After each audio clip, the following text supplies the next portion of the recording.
ಇವತ್ತು ವರದಿ ಮಂಡನೆ ಆಗ್ತಿದೆ. 2-3 ಬಾರಿ ಮಂಡನೆ ಆಗ್ಬೇಕು ಅಂತಿದ್ದು ಆಗಿರ್ಲಿಲ್ಲ. ಇವತ್ತು ಆಗಿದಿಲ್ಲ, ಮುಹೂರ್ತ ಫಿಕ್ಸ್ ಆಗಿದಿಲ್ಲ. ಮುಹೂರ್ತ ಫಿಕ್ಸ್ ಆಗಿದೆ. ಹಾ.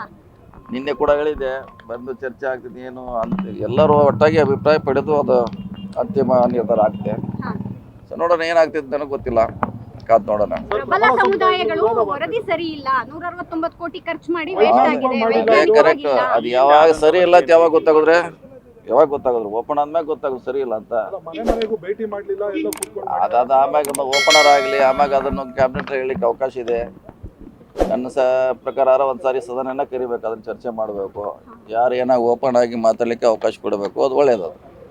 ಸರ್, ಎಲ್ಲೋ ಒಂದ್ ಕಡೆ ಅಂಕಿಅಂಶ ಒಂದಿಷ್ಟು ಸೋರಿಕೆ ಆಗಿದ್ವು. ಅದನ್ನೇ ಹೇಳಿ ಸದನಲ್ಲಿ ಹೇಳಿ. ಯಾರ್ಯಾರ ಅಂಕಿಅಂಶ ಬಗ್ಗೆ ಆರೋಪ ಇದ್ರೆ, ಡೌಟ್ ಇದ್ರೆ ಸದನಲ್ಲಿ ಮಾತಾಡ್ಲಿಕ್ಕೆ ಅವಕಾಶ ಕೊಡ್ಬೇಕಂತ ನಾನು ವಿನಂತಿ. ಒಂದ್ಸಾರಿ ಚರ್ಚೆ ಆಗ್ಬೇಕು ಸಮಗ್ರವಾಗಿ, ಯಾರ್ದು ಕೂಡ ಉಳಿಬಾರ್ದು, ಚರ್ಚೆ ಆಗಬೇಕು. ಇವತ್ತು ವರದಿ ಮಂಡನೆ ಆಗ್ತಿದೆ. 2-3 ಬಾರಿ ಮಂಡನೆ ಆಗ್ಬೇಕು ಅಂತಿದ್ದು ಆಗಿರ್ಲಿಲ್ಲ. ಇವತ್ತು ಆಗಿದಿಲ್ಲ, ಮುಹೂರ್ತ ಫಿಕ್ಸ್ ಆಗಿದಿಲ್ಲ. ಮುಹೂರ್ತ ಫಿಕ್ಸ್ ಆಗಿದೆ.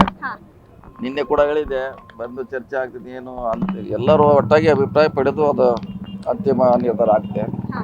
ಸೊ ನೋಡೋಣ ಏನಾಗ್ತಿದೆ ನನಗೆ ಗೊತ್ತಿಲ್ಲ, ಕಾದ್ ನೋಡೋಣ. ಪ್ರಬಲ ಸಮುದಾಯಗಳು ವರದಿ ಸರಿ ಇಲ್ಲ, 169 ಕೋಟಿ ಖರ್ಚು ಮಾಡಿ ವೇಸ್ಟ್ ಆಗಿದೆ, ಕರೆಕ್ಟ್. ಅದು ಯಾವಾಗ ಸರಿ ಇಲ್ಲ ಅಂತ ಯಾವಾಗ ಗೊತ್ತಾಗುದ್ರೆ ಓಪನ್ ಆದ್ಮೇಲೆ ಗೊತ್ತಾಗೋದು ಸರಿ ಇಲ್ಲ ಅಂತ. ಅದಾದ ಆಮ್ಯಾಗ ಓಪನರ್ ಆಗಲಿ, ಆಮ್ಯಾಗ ಅದನ್ನು ಕ್ಯಾಬಿನೆಟ್ ಹೇಳಲಿಕ್ಕೆ ಅವಕಾಶ ಇದೆ. ನನ್ನ ಪ್ರಕಾರ ಒಂದ್ಸಾರಿ ಸದನ ಕರಿಬೇಕು, ಅದನ್ನ ಚರ್ಚೆ ಮಾಡಬೇಕು. ಯಾರು ಏನಾಗ ಓಪನ್ ಆಗಿ ಮಾತಾಡ್ಲಿಕ್ಕೆ ಅವಕಾಶ ಕೊಡಬೇಕು, ಅದು ಒಳ್ಳೇದು. ಸರ್, ಎಲ್ಲೋ ಒಂದ್ ಕಡೆ ಅಂಕಿಅಂಶ ಒಂದಿಷ್ಟು ಸೋರಿಕೆ ಆಗಿದ್ವು. ಅದನ್ನೇ ಹೇಳಿ ಸದನಲ್ಲಿ ಹೇಳಿ. ಯಾರ್ಯಾರ ಅಂಕಿಅಂಶ ಬಗ್ಗೆ ಆರೋಪ ಇದ್ರೆ, ಡೌಟ್ ಇದ್ರೆ ಸದನಲ್ಲಿ ಮಾತಾಡ್ಲಿಕ್ಕೆ ಅವಕಾಶ ಕೊಡ್ಬೇಕಂತ ನಾನು ವಿನಂತಿ. ಒಂದ್ಸಾರಿ ಚರ್ಚೆ ಆಗ್ಬೇಕು ಸಮಗ್ರವಾಗಿ, ಯಾರ್ದು ಕೂಡ ಉಳಿಬಾರ್ದು, ಚರ್ಚೆ ಆಗಲಿ. ಲೇಟೆಸ್ಟ್ ಹಾಗೂ ಇಂಟ್ರೆಸ್ಟಿಂಗ್ ಸುದ್ದಿಗಳಿಗಾಗಿ ಬಾಸ್ ಟಿವಿ ಕನ್ನಡ ಚಾನೆಲ್ನ ಸಬ್ಸ್ಕ್ರೈಬ್ ಮಾಡಿ. ಹಾಗೆಯೇ ಬೆಲ್ ಐಕಾನ್ ಪ್ರೆಸ್ ಮಾಡಿ. ಇದರ ಜೊತೆಗೆ ಫೇಸ್ಬುಕ್, ಇನ್ಸ್ಟಾಗ್ರಾಮ್, ಎಕ್ಸ್ ನಲ್ಲೂ ಮಿಸ್ ಮಾಡದೆ ಫಾಲೋ ಮಾಡಿ.